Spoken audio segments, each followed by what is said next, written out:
Hello, everybody, and welcome to the Sense of Security podcast. Today, we're here with Interactive Brokers Patrick Brown. He's head of climate analytics to discuss climate and crop yields, among other things. So, welcome, Patrick. How are you? I'm great. Thanks for having me on. So since you're new to the podcast, I think you've done one before with Cassidy. Can you share how you got started and your role? It's a bit unique. Yeah, so I've always been really interested in the weather and also the weather's impact on society. So when I was a kid, I had a weather newsletter and stations on my roof and things like that. So I only applied to undergrad universities that had meteorology as a major, and so I kind of came to climate science through meteorology. And so, yeah, my PhD is in physical climate science. And so I was a professor for a little bit, and I was at the Breakthrough Institute where I was kind of a commentator on climate science, kind of the production of knowledge generally. And I came to the attention of Thomas, and he recruited me and convinced me to come to Interactive Brokers and be head of climate analytics. And a lot of what we're doing here is looking at climate prediction markets. And so I think that's a really kind of innovative way to get around some of the problems, I think, with knowledge production in the climate space.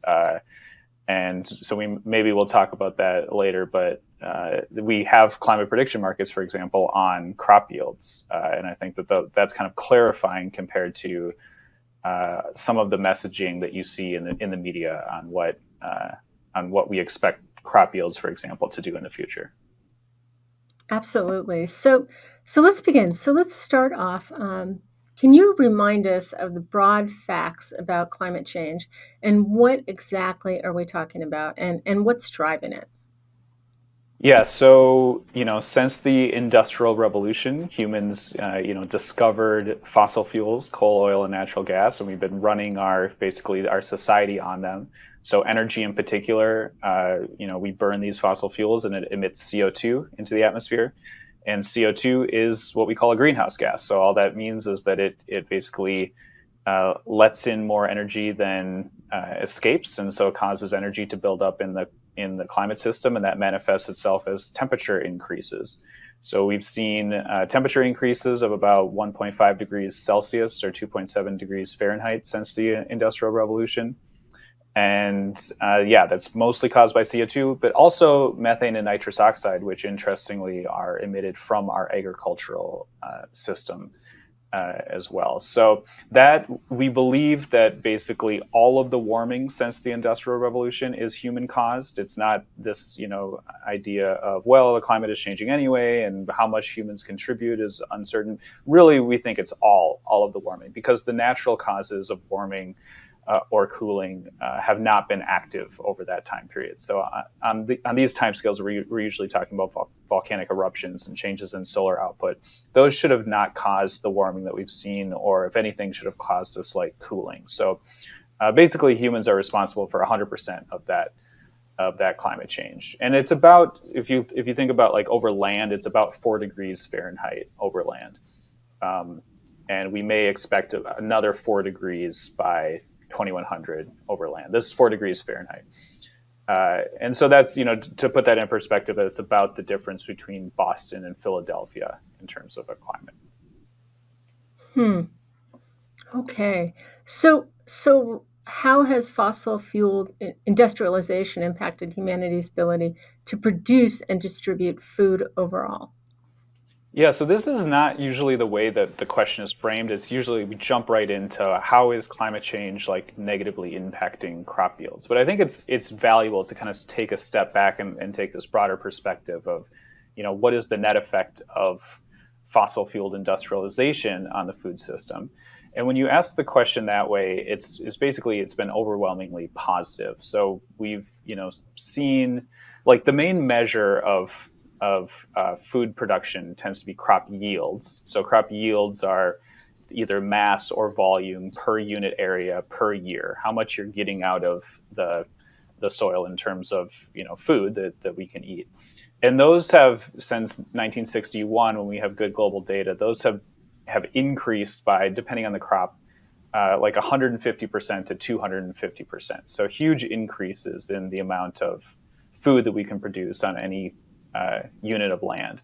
And that's been critical because population has increased by like 2.7 times over that time period. So if we were not able to get all this additional food out of the land, that would have led to starvation and famines, which is what Paul Ehrlich predicted in 1968 in the population bond.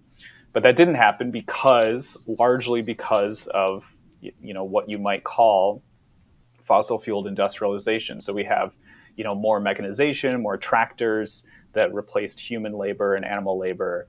We have irrigation. We have critical to this was fertilizers and herbicides, and these.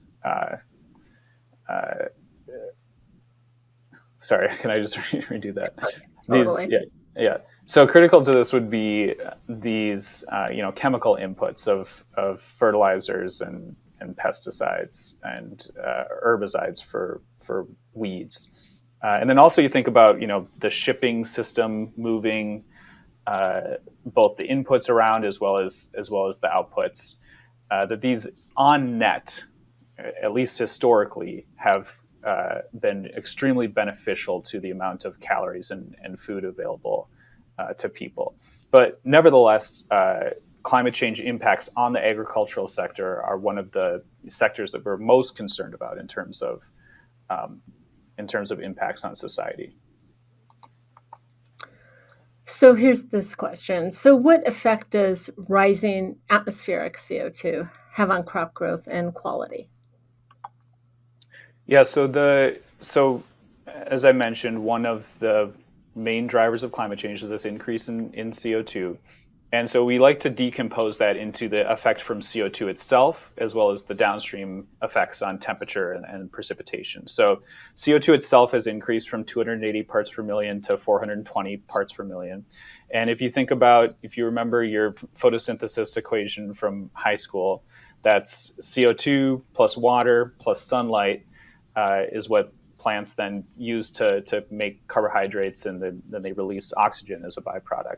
But so CO2 is part of that, right? So increasing CO2 in the atmosphere makes it so that the rate of photosynthesis can increase, and also the efficiency of photosynthesis can increase. So plants don't have to open their stomata as much, and they don't have to release as much water when they're doing photosynthesis. So those are both good things for plants and for yields. And it depends a lot on whether it's what's called a C3 crop or a C3 plant or a C4 carbon fixation plant. So wheat, rice, and soybeans are C3 crops, and those actually benefit a lot from increased CO2 in the atmosphere, where corn is a C4 crop, and that does not benefit nearly as much from CO2 in the atmosphere. So basically, the increased CO2 is good, but it's a lot better for some crops than for others. And there is a detrimental impact of increased CO2 does decrease nutrients in several crops, so nutrients like iron and protein.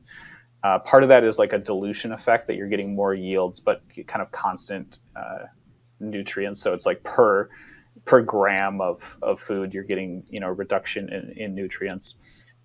So that's something to keep an eye on as well, but it doesn't overwhelm the positive benefit of CO2 increasing yields. God, at some point, I would love to do a podcast. I don't know how much people will be interested in the whole invasive herbs, weeds, and how they're affected too as a secondary crop. But we'll get to that at some point, maybe in the future. Yeah. Okay, so how do increasing global temperatures affect crop yields and farming conditions? Yeah. So with the increasing greenhouse gases, you can basically think of like all temperatures are warmer than they would be otherwise. So you have this universal move of increasing temperatures. And so then the outcome depends on whether or not the crop you're talking about is basically kind of below its optimum level of temperature or at or above its optimum level of temperature. So if it's already in a hot location, and it's at basically at its optimum or above its optimum, then warming is going to cause a decrease in yields. And so corn is the quintessential example of that. The corn tends to be grown at low latitudes where it's already hot, and so warming further harms those yields of corn. And I also just mentioned that corn does not get the benefit from increasing CO2 concentration nearly as much as other crops because it's a C4 crop. And so that's kind of a double whammy on corn. But then wheat is kind of the other end of the spectrum where it gets this enhanced yield due to increased CO2. And it tends to be grown at locations where it's below its optimum temperature. So we actually think that temperature plus CO2 has had a net benefit on wheat. But overall, it just depends on the crop and depends on the location. So this crop yield index of like 3 and 4, right? Is that what that thing is doing? It's kind of like balancing out, like, what is that crop yield? You mentioned that earlier on that second question, that in the predictive markets. Sorry, the crop yield, when you say What was 3 and what 4. was the thing you were talking about? Like so I know the corn's 4 and wheat's 3, Oh, yeah, see, yeah. and then there's this thing on Forecast X. It's crop yield, right? Mm-hmm. And so maybe we can address that at the end. But I definitely want to go back to that because I want to understand like what that index. You were saying it is kind of a combination of those nets, right? The threes and fours and the ones that do well, the ones that don't do well, and overall that's the crop yield. Is that it? Yeah, so we on Forecast X we separate by crop, so it's not mixing C3 and C4 Not mixing. crops, but it is a uh, agglomeration of yields across the whole world. So Okay. it would depend on exactly where crops are being planted and things like that. Oh, okay. I get it. So it's by the plant, but it's across Hmm. the world. Yep. Okay. Okay. Good. Yeah. All right. So, what impact do shifting precipitation patterns have on agricultural productivity? Yeah, so we're kind of moving from less to more complicated, whereas like increased CO2 has more or less a universally positive benefit on crops. Temperature temperature is universally warming, but it does not have a universal impact on crops because it depends on if the crop is above or below its optimum. And then precipitation becomes even more complicated because it's not a universal change. So we think on average, as it gets warmer, precipitation increases by something like 2% per degree Celsius. So we may have seen about a 2% increase in global average, annual average precipitation. But the spatial pattern of that is complicated. So some locations show a decrease, other locations show an increase, and then it also depends on the season where we expect precipitation to change. So it's almost like too complicated to just say in one word that there's a single impact. I would just say overall, it's good that precipitation increases with warming as far as crops are concerned. A negative impact is that we also expect the distribution to be more variable so that even if precipitation in a given location doesn't change in terms of the annual average, it might be that you get more precipitation in short downbursts and then a longer time waiting between those events. Hmm. And so it's a small signal. It's difficult to detect when you actually look at observations, but that's kind of the theoretical expectation. And so that's not good for crops, right? We'd like to have a much more kind of uniform precipitation pattern. But yeah, overall, it's the signal there is not very strong, and so you kind of put that into very sophisticated models that then try to incorporate all three of these things together and see what the net impact is. That's fascinating. So, taking these three factors together, the CO2 levels, the temperature rise, and precipitation changes, what's the net effect of climate change on crops? So it basically comes down to the crops that are C4 and in low latitudes where it's already hot. Those are the most vulnerable. And so that's corn, essentially. And then the other major crops that we look at, that most studies have looked at because they together account for most of the calories consumed by people, are wheat, soybeans, and rice. And so the wheat I already mentioned basically has a net positive impact from climate change, and then soybeans and rice is very dependent on the location, and it's kind of nets out to we don't know, basically kind of zero. So it's like we're most concerned about corn, least concerned about wheat, not so sure about rice and soybeans. But I think it's important also to just remember here that what I mentioned at the beginning is that yields have dramatically increased over time.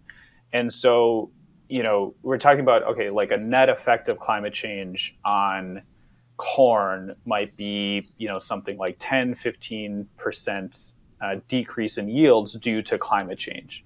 But that's much smaller than the background increases in yields that have been occurring just because of technological and economic advances.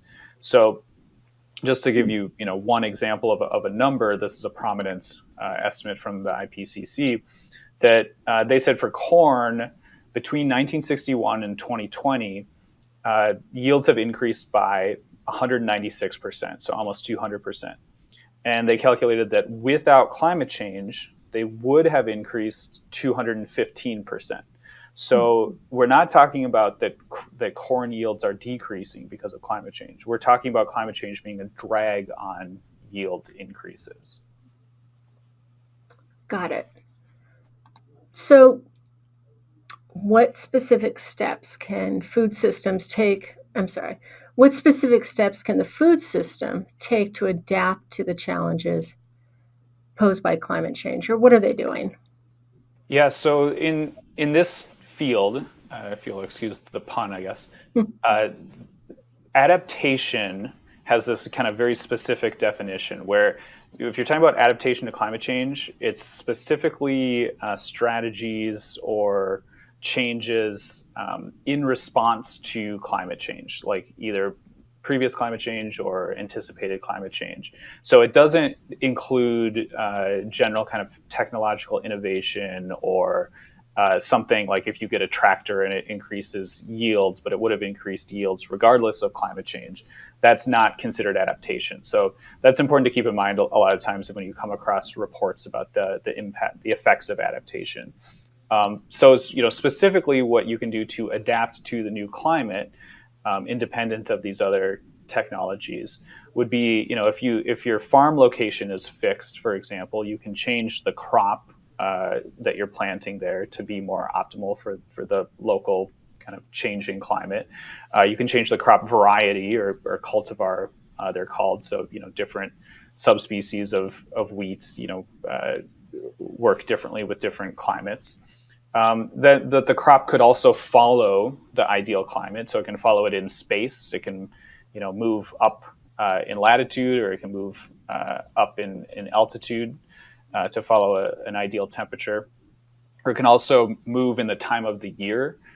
So if it's getting warmer, then you can shift. You can plant earlier in the year. And in some locations, this is actually a big benefit where it opens up the possibility of double cropping, where it was not necessarily possible before, where you're getting two harvests out of a year because the growing season is essentially longer. And so those themselves, we think, have roughly like a 15% type impact on yields, but it's really some of these other things, the basically the access to technology that really make a big difference on yields. My nose is bugging me. I always get nervous or something, and my allergies like peak during these podcasts. So I'm trying not to sneeze. All right, let's see. This is really good. All right. So looking ahead, how can food system? Food system. So looking ahead, how can the food system continue to increase output? You've mentioned this through technology and so forth, despite the pressures of a changing climate. Yeah, so I think there's at least three important pressures to keep in mind. So one is the changing climate aspect. Another is continued increased demand of food. So we're at about 8.2 billion people right now, and we think we'll probably peak this century above 10 billion. So you're talking about, still like a 25% increase in population. So that means we need to feed more people. So that's a pressure. Another pressure is the pressure to decarbonize the agricultural system. So use less fossil fueled machines, use less nitrogen fertilizer that has as a byproduct CO2 if it's made from natural gas, and also contributes to nitrous oxide greenhouse gas emissions. So you have multiple things that you're trying to balance at the same time. But I think it's important when we're thinking about these pressures to look at yields across space today, and you'll find these huge differences between high income and low income countries, and that's referred to as the yield gap. And so the yield gap concept is that if farmers in low income countries had access to all of the inputs that farmers in high income countries have, so irrigation and tractors and fertilizers and pesticides, how much would the yields be in low income countries? And it's just huge. It's on the order of 10 times larger than the effect of climate change. So that means that you can really ameliorate the impacts of climate change by allowing farmers in low-income countries to have access to what farmers in high-income countries have. And so that means that you can really address this problem more directly by that type of by focusing on that type of thing. So just irrigation, mechanization, and the chemical inputs. But also in the long run, we don't expect technological innovation to stop either. So there's a lot of things on the horizon in terms of gene editing, for example, with CRISPR, that we've always been manipulating the genetics of crops, but through conventional breeding, where the same way that we can create miniature poodles and things like that, right? So we're breeding for crops that have higher yields and they're more drought tolerant. But with CRISPR, you can do that much quicker, much more specifically, rather than relying on random mutations. There's also precision agriculture. So you have like GPS guided mechanization, where it's very precise and based on the weather forecast that you're doing irrigation and applying your fertilizers and things like that, which is also great for reducing greenhouse gas emissions, because you're just much more efficient with your application. Things like vertical farms are interesting in the long term, where kind of pilot projects show you can get like 100 times the yields if you're per footprint of that thing, and also you're being much more efficient with resources. We're recycling water. It doesn't require pesticides because it's a controlled environment, things like that. So that's kind of a long-term, more futuristic scenario. But overall, I think it's just important to keep the climate change impact in proportion to what some of these other things, some of these other impacts, which potentially have much higher leverage on yields going forward. I find this fascinating. It's so exciting. So you mentioned, sharing technology or sharing methods with, developing nations and so forth. And you have a great article out there on Traders Insight on crop yields. I think it was written in May. So I'm going to add that to the show notes because I think in that one you reference Kenya and what their attainable outputs could be. And there's a nice chart in there for people to take a look at. So definitely, Well, I hope. it's not easy to solve Yeah, these, I'll just say, like, because right. multilateral development banks have been trying to for a long time, and you have situations where, for example, land tenure is really Hmm. precarious in low income countries where there's no formal document that says that you own the land. It's much more through informal processes, and so that makes it impossible to finance, say, a tractor, right? Because the bank would want to use your land as the collateral, and if you technically don't own the land that you're farming, or there's no documentation of that, then you can't get a loan. So it's these are big problems. I'm not trying to trivialize them, but I'm just pointing out that that is kind of direct on the ground policy type things that can be addressed, that can drastically change yields, and much more directly than trying to change yields through energy policy, which is going to be much more diffuse and much more long term and much more indirect. So is there an overall organization that it's like trying to work these things out, like the UN or some other organization, like worldwide? Or is Yeah, there a country, a developed nation that's taking a lead on this to try to find answers for some of those questions? I know the UN focuses a lot on this, Mhm. UN FAO, and the World Bank focuses a lot on this as well.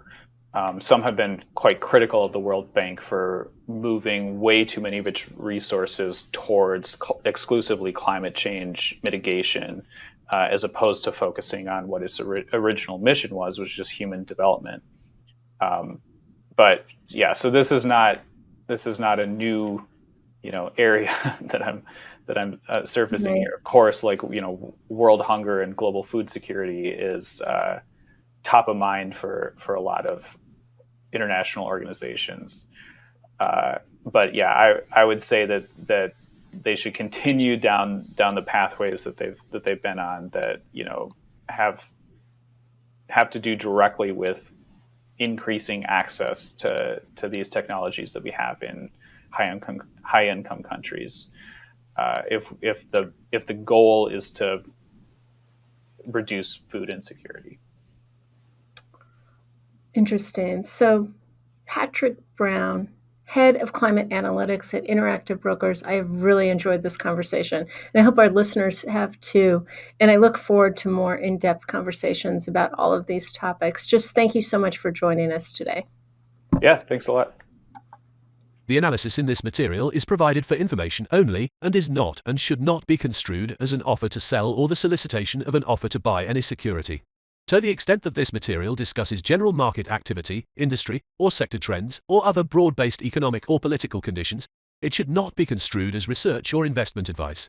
To the extent that it includes references to specific securities, commodities, currencies, or other instruments, those references do not constitute a recommendation by IBKR to buy, sell, or hold such investments. This material does not and is not intended to take into account the particular financial conditions, investment objectives, or requirements of individual customers. Before acting on this material, you should consider whether it is suitable for your particular circumstances, and, as necessary, seek professional advice.